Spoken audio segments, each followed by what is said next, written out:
చిన్న ప్రార్థన చేసుకుని ఈరోజు వాక్యం మనం ధ్యానించుకుందాం. మహోన్నతుడా, మహాపరిశుద్ధుడా, గొప్ప దేవుడా, తండ్రి, మీ ఆత్మ ద్వారా, మీ వాక్యం ద్వారా మీరే మాతో మాట్లాడవలసిందిగా, మమ్మలను ముందుకు నడిపించవలసిందిగా నజరేయుడైన యేసుక్రీస్తు వారి అతి పరిశుద్ధ నామంలో మిమ్మల్ని ప్రార్థించి బ్రతిమాలి వేడుకుంటున్నాము, మా ప్రియ పరలోకపు తండ్రి. ఆమేన్, ఆమేన్, ఆమేన్. ఏమండి, నా యొక్క వాక్యాంశంలోకి వెళ్ళే ముందు ఒక చిన్న మాట చెప్పాలి. అదేంటంటే, ఇప్పుడు మనం ఒక బిల్డింగ్లో ఉన్నాం కదండి.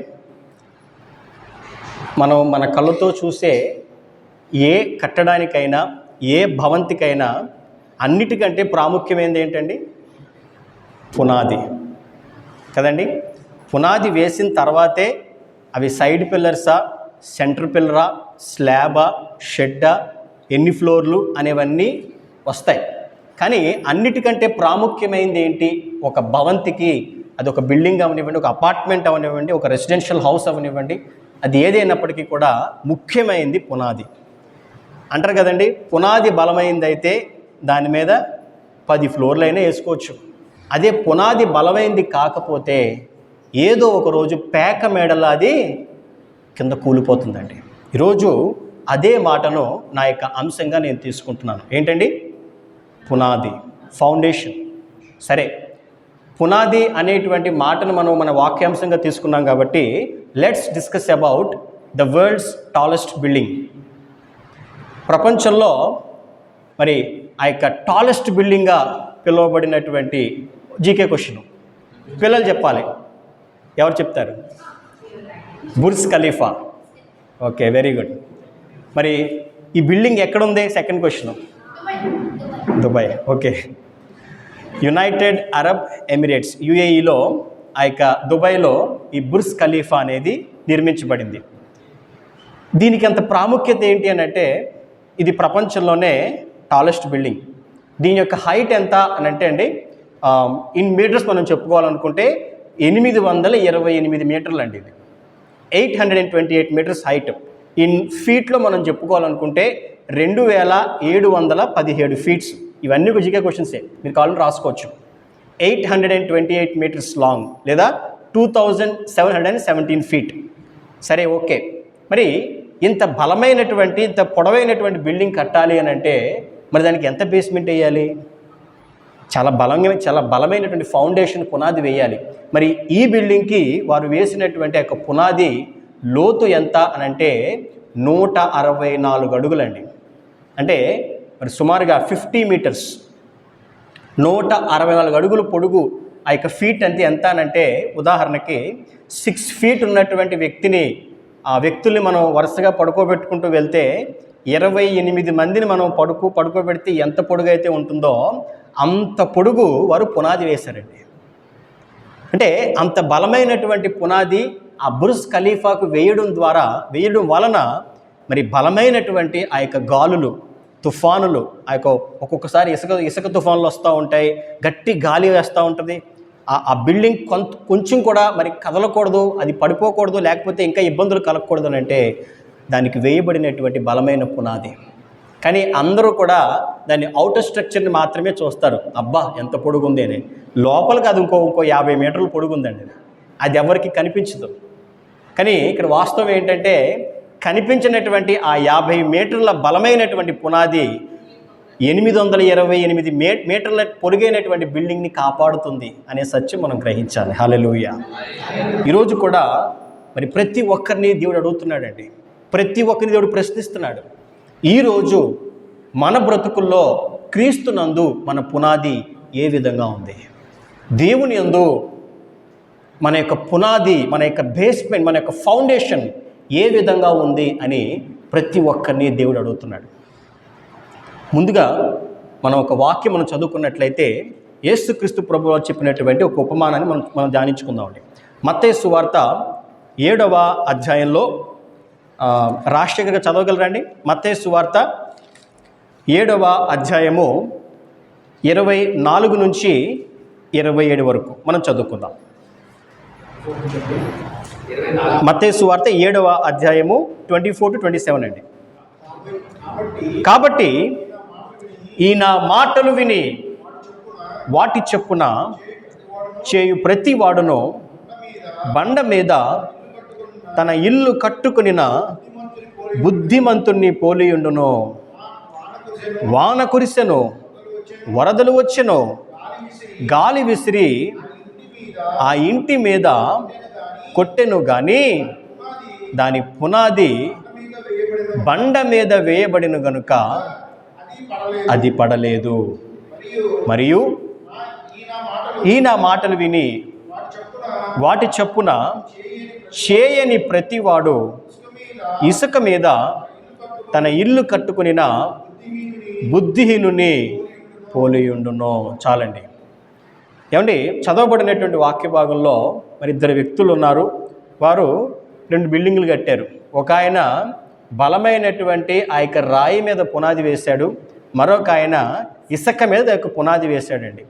మరి 2 బిల్డింగులు మరి పక్క పక్కనే ఉన్నాయి, మనకు తెలియదు. కానీ బలంగా గాలేసింది. బలంగా గాలేసినప్పుడు ఆ యొక్క బండ మీద వేయబడినటువంటి పునాది, ఆ యొక్క బిల్డింగ్ అంతా కూడా సురక్షితంగా ఉందండి. కానీ ఇసుక మీద వేయబడినటువంటి ఆ యొక్క పునాది బిల్డింగ్ అంతా కూడా కూలిపోయినట్లుగా ఇక్కడ మనం చూస్తున్నాం. ఈరోజు మరి ఈ చిన్న ఉపమానం ద్వారా, ఈ వాక్యం ద్వారా ప్రతి ఒక్కరితోనూ దేవుడు మాట్లాడుతున్నాడు. ఈరోజు దేవుని యందు మన యొక్క స్థితి ఏ విధంగా ఉంది, మన యొక్క పునాది ఏ విధంగా ఉంది, మన యొక్క ఆలోచన ఏ విధంగా ఉంది? మనము బండ మీద వేయబడినటువంటి పునాదిలా ఉన్నామా, లేదా ఇసుక మీద వేయబడినటువంటి పునాదిలా ఉన్నామా? ఎందుకు ఈ ప్రశ్న అడుగుతున్నానంటేనండి, నా కళ్ళతో నేను చూశాను చాలామందిని బాప్తీసం తీసుకుని రక్షణ పొందిన వారు సైతము దేవునికి దూరమైపోయిన సంఘటనలు నా కళ్ళతో నేను చూశానండి. కారణం ఏంటంటే ఇసుక మీద వేయబడినటువంటి పునాది, వ్యర్థమైన పునాది, బలహీనమైన పునాది. ఈరోజు మరి ఎవరైతే ఇసుక మీద వారి యొక్క పునాదిని వేసుకోవాలనుకుంటున్నారో లేదా వేసుకుంటున్నారో జాగ్రత్త. ఏదో ఒక రోజు బలమైనటువంటి గాలివాన, ఆ యొక్క వర్షం పడినప్పుడు ఆ భవంతి పడిపోతుంది, కూలిపోతుంది. మరలా లేవలేని స్థితిలో ఆ భవంతి కూలిపోతుందండి. మరి ముందుగా ఇసుక మీద వేయబడినటువంటి పునాదిని గురించి మనం ధ్యానించుకుందాం. ఏమండి, ఆ తర్వాత మనం బండ మీదకి వెళ్దాం. ముందుగా ఇసుక మీద వేయబడినటువంటి పునాది, ఆ వ్యక్తులు, వారి యొక్క విశ్వాసాలు ఏ విధంగా ఉంటాయో బైబిల్ ద్వారానే మనం చూద్దామండి. ముందుగా యోహాను సువార్త 6వ అధ్యాయము, యోహాను సువార్త 6వ అధ్యాయము 51వ వచనం మనం చదువుకున్నట్లయితే, విమల గారు చదువుతారా? చదవండి. పరలోకము నుండి దిగి వచ్చిన జీవాహారము నేనే. ఎవడైనను ఈ ఆహారము భుజించితే వాడెల్లప్పుడూ జీవించును. మరియు నేనిచ్చు ఆహారము లోకమునకు జీవము కొరకైన నా శరీరమే అని మీతో నిశ్చయముగా చెప్పుచున్నాను నేను. ఏమండి, బైబిల్ గ్రంథంలో ఒక సందర్భం ఏంటంటే, యేసుక్రీస్తు ప్రభు అంటున్నారు, పరలోకము నుండి దిగి వచ్చిన జీవాహారము నేనే. ఎవడైనాను ఈ ఆహారము భుజించితే తప్ప వాడు పరలోక రాజ్యం చేరడని, తప్పకుండా ఈ జీవాహారమును వారు భుజించాలని, నా శరీరమే, ఇది నా శరీరమే అని మీతో నిశ్చయముగా చెప్తున్నానని చెప్పి దేవుడు ఆయన వాక్యం ద్వారా తెలియజేశాడండి. దాంతోపాటు ఆయన ఇంకా అంటున్నాడు, మరి కావున యేసు ఇట్లనెను, మీరు మనుష్య కుమారుని శరీరము తిని ఆయన రక్తము త్రాగితేనే కానీ మీలో మీరు జీవము కలవారు కారు అని ఆయన తేల్చి చెప్పారు. ఎప్పుడైతే ప్రభు ఈ మాటను చెప్పారో, ఈ మాట చాలామందికి అంత మంచిగా అనిపించలేదు, అభ్యంతరకరంగా అనిపించింది, ఇబ్బందిగా అనిపించింది. ఏమిటి మీ శరీరాన్ని మేము తినాలా, మీ రక్తాన్ని మేము తాగాలా, అమ్మో ఇది భరించలేని ఆజ్ఞలా ఉంది బాబోయ్ అని చెప్పి కనీసం ఎందుకు ఏమి అడగకుండా అనేక మంది అప్పుడే ఆ సమయం నుండే మరి ప్రభు దగ్గర నుంచి వెనుక తీసి వెళ్ళిపోయినట్లుగా మనం వాక్యంలో చూస్తాం. ఆ మాట 66వ వచనంలో ఉందండి. అప్పటి నుండి ఆయన శిష్యులలో అనేకులు వెనుక తీసి మరి ఎన్నడూ ఆయనను వెంబడింపలేదు. మరి మనం బైబిల్లో మనం చూస్తే ఆయనకి 70 మంది శిష్యులు ఉన్నట్లుగా లోకాసు వార్త 10వ అధ్యాయం 1వ వచనంలో ఉంది. ఇంకా ఎక్కువ మంది ఉండొచ్చు, ఇంకా తక్కువ మంది ఉండొచ్చు అండి. Okay, what ever number it may be. But ఎప్పుడైతే ప్రభు ఈ మాట చెప్పారో, కనీసం దేవుడు ఎందుకు చెప్పాడో, దానికి కారణం ఏంటో, దాని యొక్క లోతైనటువంటి అర్థం ఏమిటో అని కనీసం అడగకుండా తెలుసుకోకుండా అనేక మంది వెనుక తీసి అక్కడి నుంచి వెళ్ళిపోయారండి. అప్పుడు ప్రభు ఆ 12 మంది అపోస్తలు 12 మంది ఎవరైతే పిలువబడ్డారో వార్తను దేవుడు అంటున్నాడు, మీరు కూడా మరి వెళ్ళిపోవాలని ఉన్నారా అని చెప్పి ప్రభు అడుగుతారండి. మీరు కూడా వెళ్ళిపోవాలనుకుంటున్నారా? ఏ పేతురు, యోహాను, యాకోబు, అంద్రేయ మీరు వెళ్ళిపోవాలనుకుంటున్నారా అని అంటే అందులో నుంచి పేతురు ఒక మాట అంటాడండి. అదేంటంటే, నీవే నిత్య జీవపు మాటలు గలవాడు ప్రభువా. మేము ఎక్కడికి వెళ్తాం నాయన, మేము ఎక్కడికి వెళ్తాం ప్రభువా? నీవే కదా నిత్య జీవపు మాటలు గలవాడవు, నీవే కదా దేవుని పరిశుద్ధుడవు అని చెప్పి పేతురు ఆ మాట అంటాడు. ఆ 12 మంది ప్రభుతోనే నిలబడతారు. ఇక మీరు జాగ్రత్తగా ఆలోచించండి, ఈ 12 మందికి యేసుక్రీస్తు ప్రభువు స్పెషల్ ఎక్స్ప్లెనేషన్ ఏమి ఇవ్వాల. అందరికీ ఏ సమాధానం అయితే చెప్పారో వీరికి కూడా ఆ సమాధానమే. వీరికి కూడా నా రక్తం మీరు త్రాగాలి, నా దేహం మీరు తినాలని చెప్పి ప్రభు చెప్పాడు. వారికి అదే సమాధానం దేవుడు చెప్పాడు. మరి వారు వెనుక తీశారు, వీరు ప్రభువుతో నిలబడ్డారు. ఇక్కడే మనకు అర్థం అవ్వాలి, ఏది ఇసుక మీద వేయబడిన పునాదో, ఏది బండ మీద వేయబడిన పునాదో. చాలామందికి అద్భుతాలు కావాలి, ఆశ్చర్య కార్యాలు కావాలి, దేవుడు మిరాకిల్స్ చేయాలి. కానీ వాక్యం చాలామందికి ఆయాసకరంగా ఉంటుంది. ఏంటండి? ఆజ్ఞ ఇబ్బందికరంగా ఉంటుంది. ఏమండి, దేవుడు అద్భుతాన్ని చేస్తాడు, అంతకంటే ప్రాముఖ్యమైనది ముఖ్యమైనది ఆజ్ఞను పాటించడం. దేవుని ఆజ్ఞల్లో ఏమంటే నేను 99 అద్భుతంగా నేను పాటిస్తున్నాను, ఒక్కటి మాత్రమే నాకు ఇబ్బందిగా ఉందండి, అది మాత్రమే నేను ఫాలో అవ్వలేకపోతున్నాను అని అంటే ఆ 99 వాటిని దేవుడు పక్కన పెట్టి అదొక్కటే నీకు చూపిస్తాడు దేవుడు. నాయన, నా కుమారుడా, ఇది మార్చుకో అని చెప్తాడండి. అలా చెప్పినప్పుడు కూడా దేవుని యందు నిలబడగలిగినప్పుడే మనం బండ మీద వేయబడిన పునాదిలాగా నిలబడగలుగుతాం. అలా కాకుండా వ్యసనపడి మరి దేవుని మాటను వినలేక అది నేను నా వల్ల కాదు ప్రభు అని చెప్పి మనం దూరం అయిపోతే మనం దేవునికే దూరం అయిపోతామండి. ఎవరైతే ఆ రోజు వెనుక తీశారో మరలా వారి జీవిత కాలంలో వారు ప్రభు దగ్గర రాలేకపోయారు, దేవుని వెంబడించలేకపోయారు, దేవునికి దూరం అయిపోయారండి. మరి మన జీవితాల్లో మనం ఏ రకంగా జీవిస్తూ మన పునాది ఏ విధంగా ఉంది? నిజంగా మనం బలమైనటువంటి పునాది మీద మరి కట్టబడినటువంటి భవంతిలా మనం జీవించగలుగుతున్నామా అని ప్రతి ఒక్కరూ ఆలోచించాలండి. మరొక సందర్భాన్ని కూడా మనం చూసినట్లయితే, a rich man refuses to follow Jesus Christ. మత్తయి సువార్త 19వ అధ్యాయంలో ఈ మాట ఉందండి.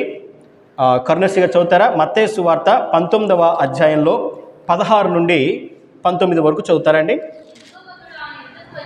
ఇదిగో ఒకడు ఆయన యొద్దకు వచ్చి, బోధకుడా, నిత్య జీవం పొందుటకు నేను ఏ మంచి కార్యము చేయాలనని ఆయనను అడిగాను. ఆ తర్వాత మీరు ఏం చేస్తారంటే 18వ వాక్యం చదవండి.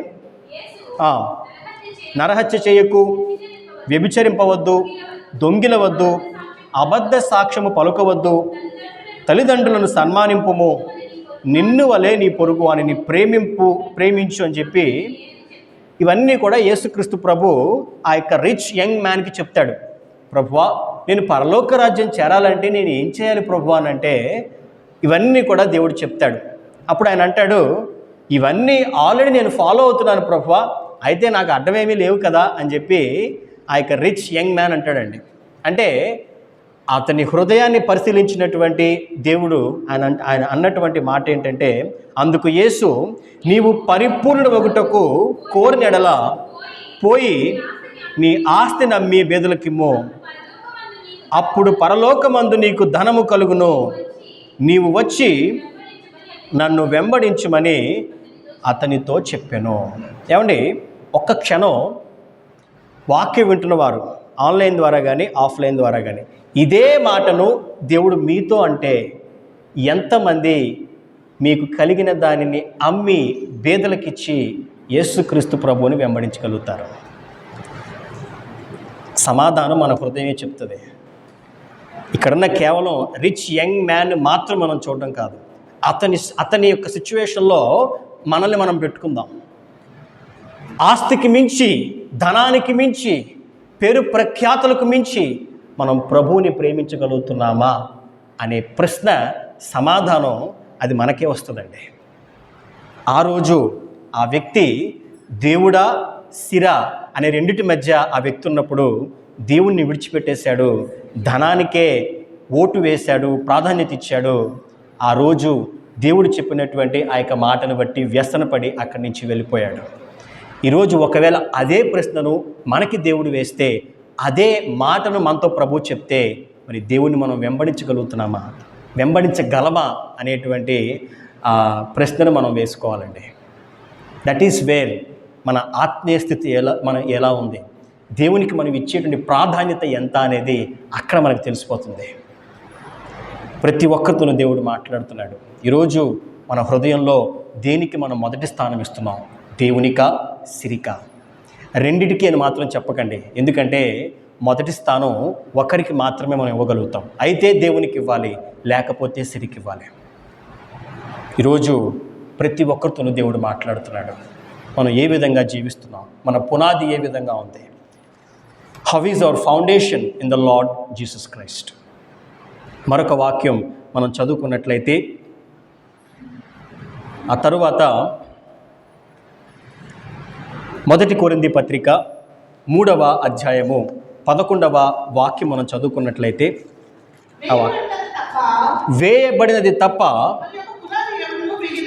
మరి యొక్క పునాది ఎవ్వరునూ వేయలేరు, ఈ పునాది యేసుక్రీస్తే.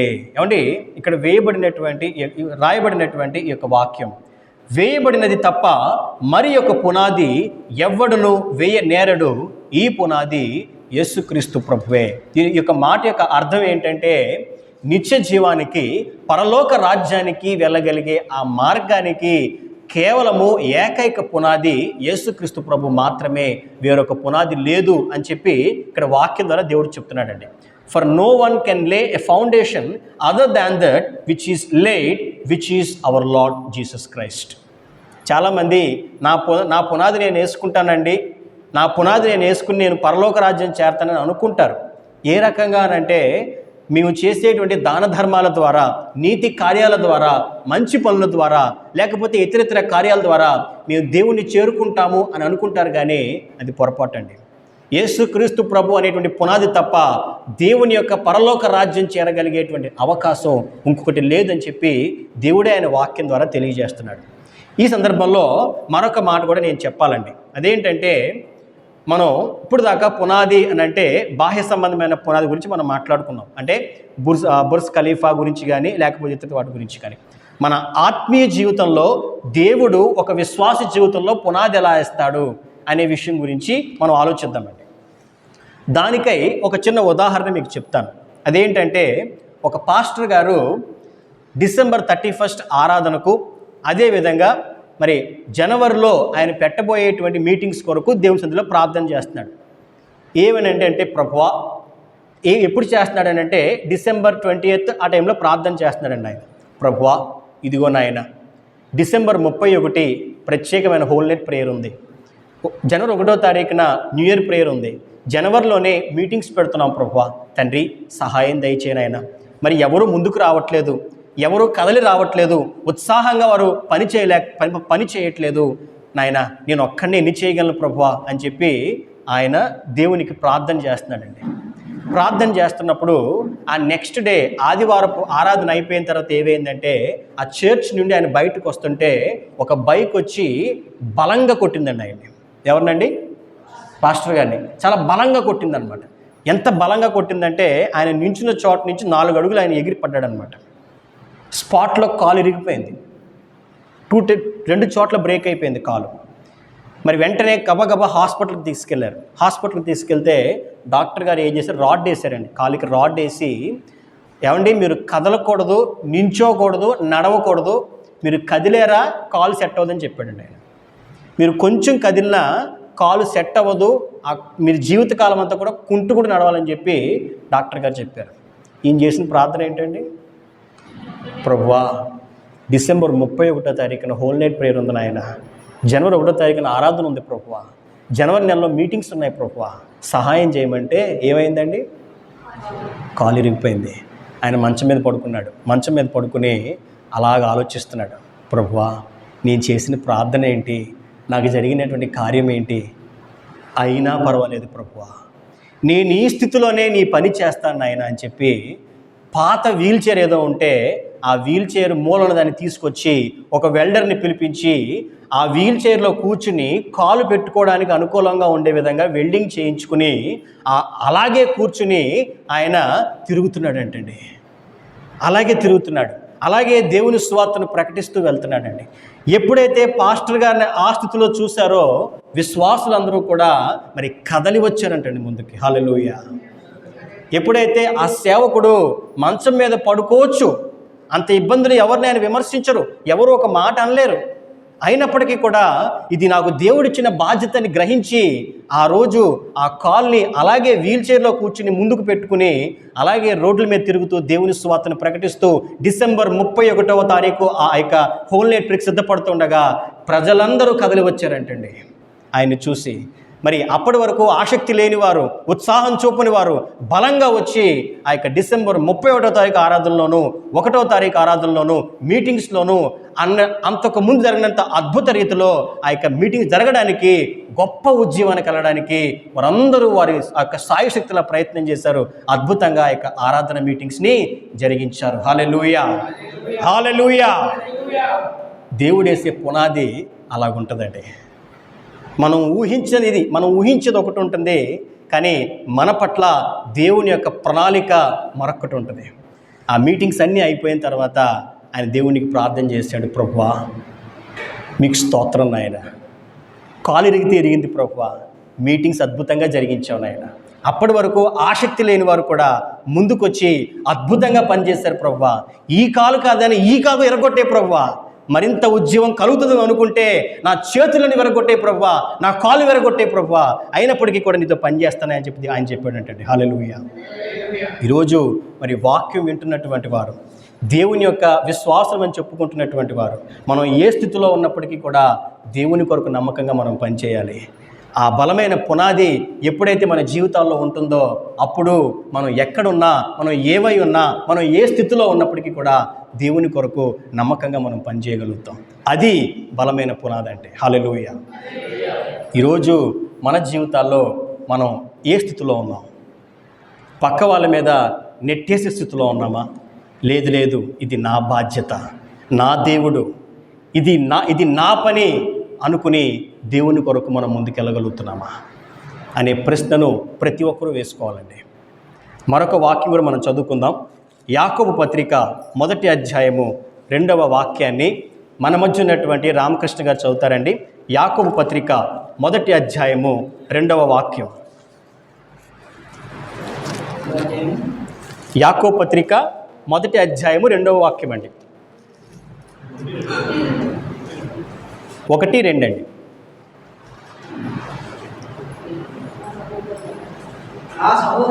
నా సహోదరులారా,